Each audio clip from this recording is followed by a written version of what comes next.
Sokaklar şahitsiniz, pişmanım zehir gibi, yanıyor yüreğim tiryakini. Her sokak lambasında senin yüzün bilirim,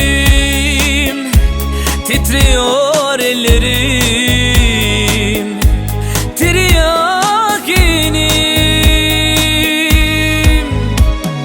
Her günüm bir kor gibi yanar geçer, her anım bir yıl gibi uzun sürer. Son bir isteğim senden, bir daha deneyelim. Bunca yıl sonra yine bu istek çok mu söyle?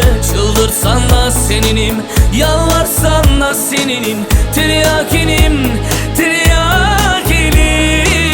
Son bir isteğim senden, bir daha deneyelim. Bunca yıl sonra yine bu istek çok mu söyle? Çıldırsan da seninim, yalvarsan da seninim, tiryakinim, tiryakinim.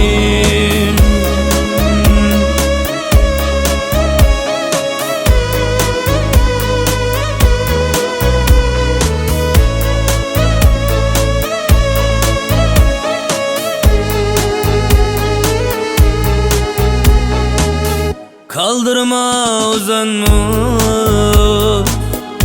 karanlığı beklerim. Bulutlar seni çizmiş, tiryakinim.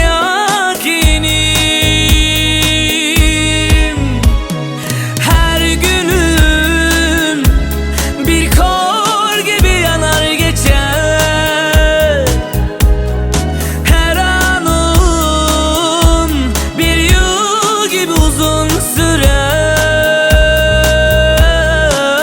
Son bir isteğim senden, bir daha deneyelim. Bunca yıl sonra yine bu istek çok mu söyle? Çıldırsan da seninim, yalvarsan da seninim, tiryakinim, tiryakinim.